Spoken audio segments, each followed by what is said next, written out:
Oi pessoal, tudo bem com vocês? A gente vai ler Gênesis capítulo 49. No capítulo 48 a gente viu as bênçãos que Jacó deu para o seu filho José e os seus dois netos, né, Efraim e Manassés. A gente viu que ele adota esses meninos e a gente vê que a descendência de Efraim ela se tornaria uma multidão de povos, se espalharia entre as nações. E a gente viu também que Deus, através dos seus profetas, ele promete restaurar o tabernáculo de Davi, né? Trazer as 12 tribos em união novamente. E a gente vê que isso acontece no sacrifício de Cristo na cruz.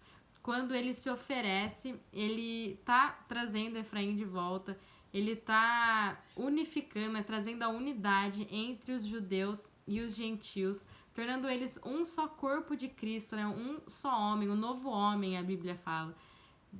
Para louvarem e adorarem ao Deus juntos novamente. E aqui em Gênesis 49, a gente vai ver as bênçãos que Jacó vai dar para os seus 12 filhos. Depois chamou Jacó seus filhos e disse: Ajuntai-vos, e eu vos farei saber o que vos há de acontecer nos dias vindouros. Ajuntai-vos e ouvi, filhos de Jacó. Ouvi a Israel, vosso pai. Aqui a gente vê, né, Jacó chamando os seus filhos, e a gente vê aqui os filhos de Jacó sendo convidados a ouvir Israel, a ouvir aquele homem de fé, de coragem, que confia plenamente no Senhor, que tem um relacionamento com o Senhor. E a gente vê eles sendo convidados a ouvir a este homem. Gente, uma curiosidade aqui é que cada vez que Jacó ele for falar sobre os seus filhos, ele vai comparar eles com alguma coisa. Zebulon vai ser comparado com porto de navio, Judá com leão, Rúben com a água. Então, só para vocês prestarem um pouco de atenção nisso, à medida que eu for lendo. E a gente vai ver que Jacó ele vai declarar lindas coisas sobre os seus filhos. Rúben, tu és meu primogênito, minha força e as primícias do meu vigor, o mais excelente em altivez e o mais excelente em poder, impetuoso como a água, não serás o mais excelente, porque subiste ao leito de teu pai e o profanaste, subiste à minha cama. Então a gente vê aqui Rúben sendo o primogênito de nascimento. A Bíblia fala que ele não seria o excelente, porque ele havia se deitado com Bila. Mas imagina Rúben, né? Essas primeiras palavras de Jacó, imagina ele, assim, nossa, agora vai vir uma coisa poderosa, né? Uma bênção, uma porção dobrada de bênção. Mas a gente vê que isso não acontece, até porque Jacó já havia dado a bênção do primogênito para Efraim e Manassés. A gente vê eles ocupando o lugar de Rúben e Simeão. A gente viu isso no capítulo passado. Simeão e Levi são irmãos. As suas espadas são instrumentos de violência. No seu conselho não entre minha alma, com o seu agrupamento minha glória não se ajunte, porque no seu furor mataram homens, e na sua vontade perversa castraram touros. Maldito seja o seu furor, pois era forte, e a sua ira, pois era dura. Dividi-los-ei em Jacó, e os espalharei em Israel. Gente, aqui a gente vê que Simeão e Levi eles são irmãos, tanto por parte de pai como por parte de mãe. Mas aqui também está falando que eles são irmãos no sentido espiritual, né? No sentido que eles foram irmãos para fazer maldade, né? Naquele episódio de Diná, que eles realmente castraram aqueles homens, porque como sendo uma vingança pelo que eles haviam feito com a sua irmã Diná. E a gente vê aqui a Bíblia falando que dividi-los-ei em Jacó e os espalharei em Israel. A gente vê que Simeão, ele era uma pequena tribo, mas ele não recebeu uma porção de terra muito grande, ele recebeu alguns pequenos lugares na tribo de Judá, e a gente vai ver que mais pra frente foi como se ele tivesse sido absorvido por Judá. E a gente vê, todo mundo sabe, na verdade, que Levi, ele não recebeu nenhuma tribo na terra prometida. Mas um episódio é que quando eles estavam no deserto e aconteceu toda aquela coisa do bezerro de ouro, a gente viu que a única tribo que permaneceu fiel foi a tribo de Levi. E a gente vê que com isso, com essa fidelidade ao Senhor, o Senhor os colocou como sacerdotes dele, né? E aí a gente vai ver que Deus os espalhou dentre as outras tribos para trazer a presença de Deus à memória de seus irmãos. Então, por essa fidelidade, né, eles foram restaurados e eles foram separados para servir ao Senhor, tá bom? Judá, teus irmãos te louvarão. A tua mão estará sobre a cerviz de teus inimigos. Os filhos de teu pai se inclinarão a ti. Olha que lindo, né? A gente tá vendo que os teus irmãos te louvarão, né? A gente vê que os filhos de teu pai, né? Eles se inclinarão a ti. Isso tá demonstrando que os seus descendentes serão reis. Judá é leãozinho, da presa subistes, filho meu. Encurva-se e deita-se como leão e como leoa. Quem o despertará? Aqui a gente vê o leão como sendo um símbolo real.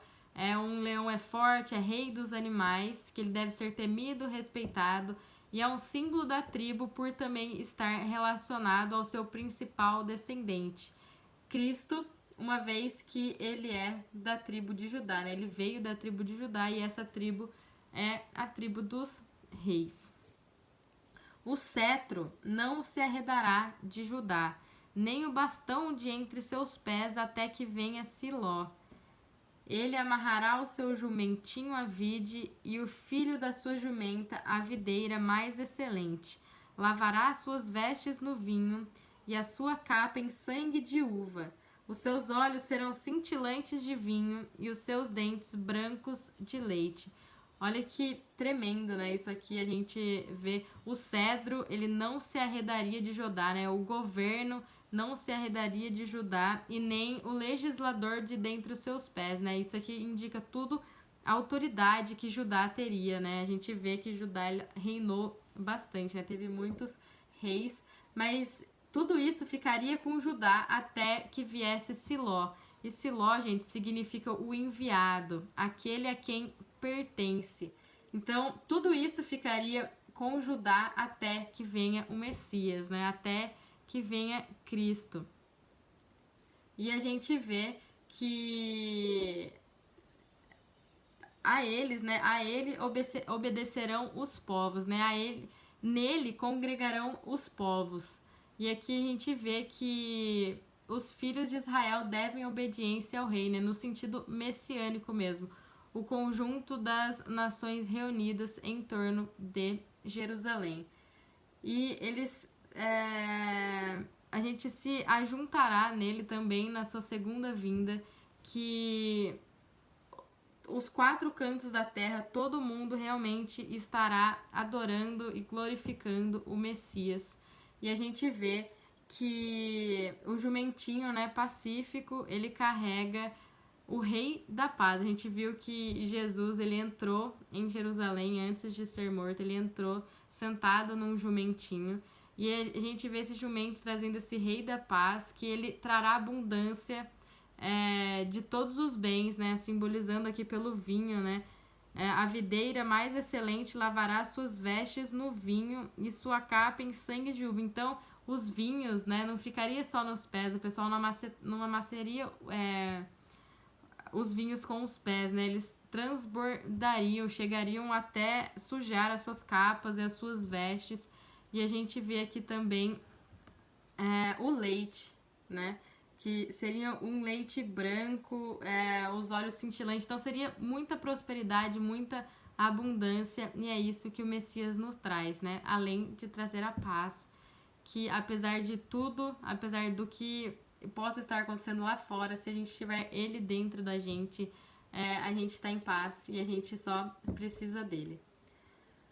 Zebulon habitará na praia dos mares e servirá de porto de navios, e o seu limite se estenderá até Sidom. Então a gente vê que a tribo de Zebulon, ela enriqueceria pela prática do comércio marítimo. E a gente vai ver que eles ficaram com a divisão da tribo, né, com um território lá na Terra Prometida. Eles ficaram com um território propício para esse fim.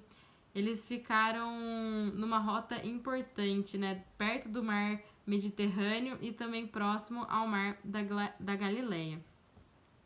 Isacar é jumento de fortes ossos, de repouso entre os rebanhos de ovelha. Viu que o repouso era bom e que a terra era deliciosa. Baixou os ombros à carga e sujeitou-se ao trabalho servil. Então, a gente vê que Isacar seria uma tribo forte e próspera, mas ela não zelaria igual às outras tribos pela sua liberdade.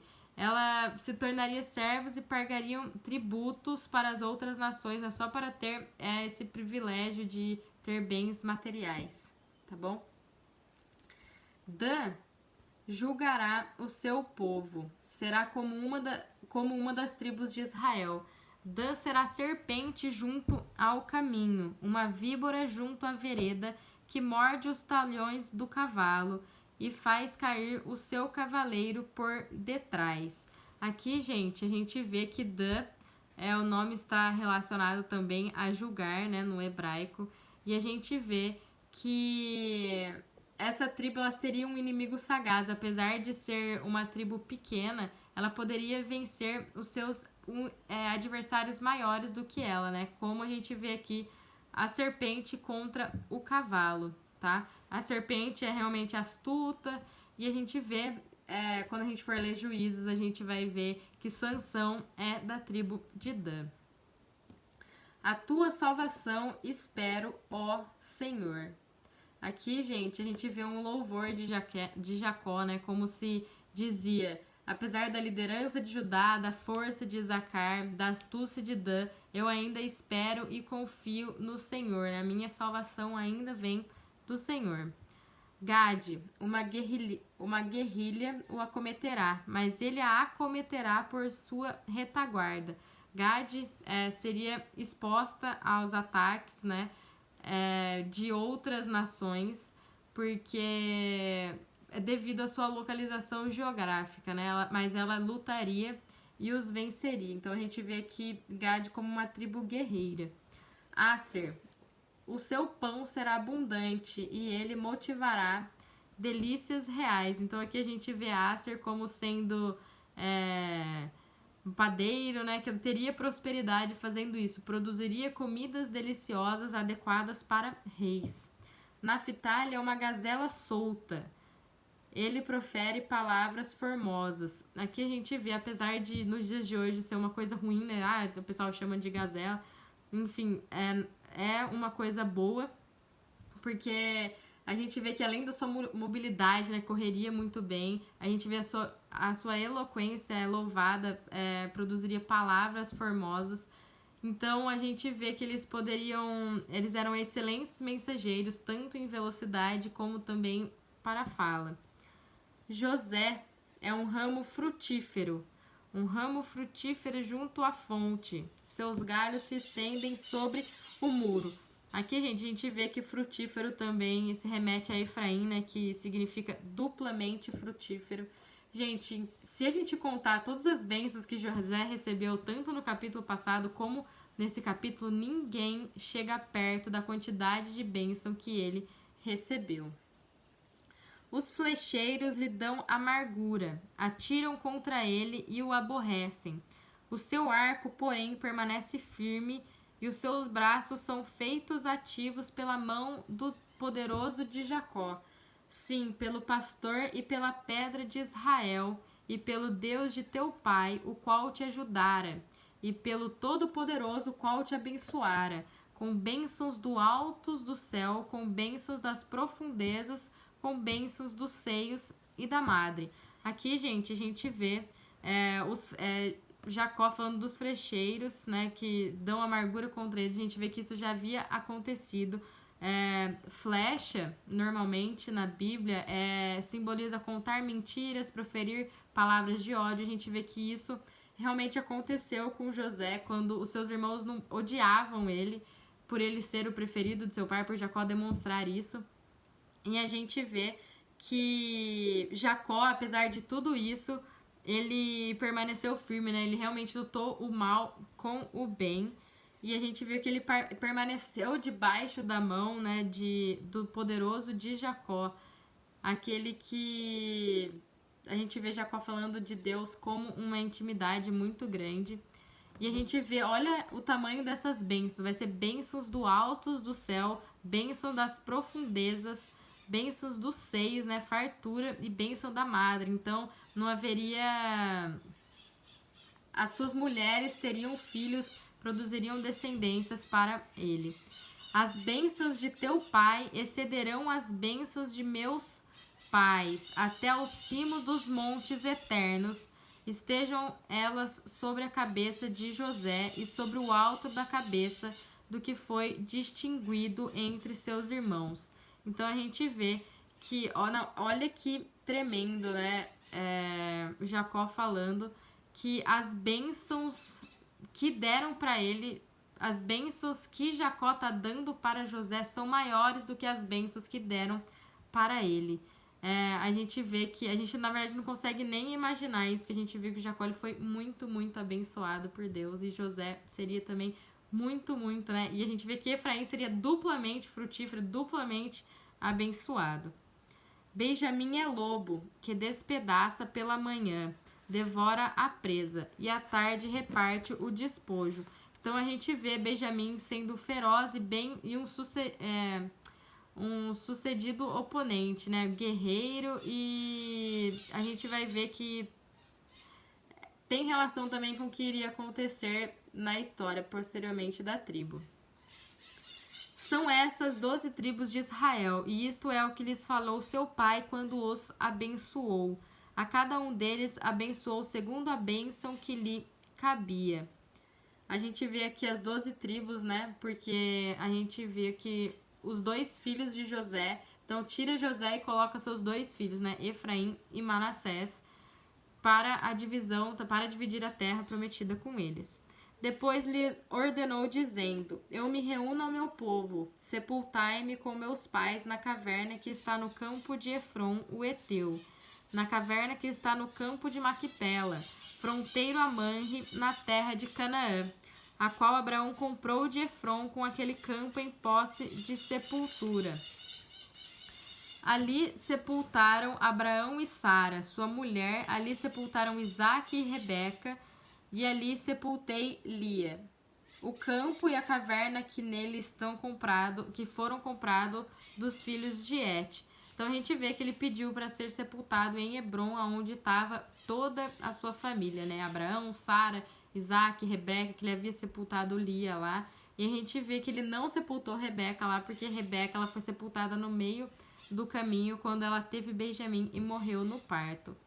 Tendo Jacó acabado de dar determinações aos seus filhos, recolheu os pés na cama e expirou, e foi reunido ao seu povo. Então a gente vê que Jacó ele falece nesse capítulo, e ele viveu 17 anos na terra do Egito, né? E ele morreu nos braços de seu filho. Ele morreu com José, como Deus havia prometido. Falou assim: Jacó, desce para o Egito e lá você vai morrer nos braços de seu filho. Então a gente vê que depois da bênção, Jacó ele acaba falecendo. Tá bom, gente? Esse é o capítulo 49. Espero que vocês tenham gostado. Estamos acabando. Falta um capítulo só para acabar Gênesis. Vai ser tremendo.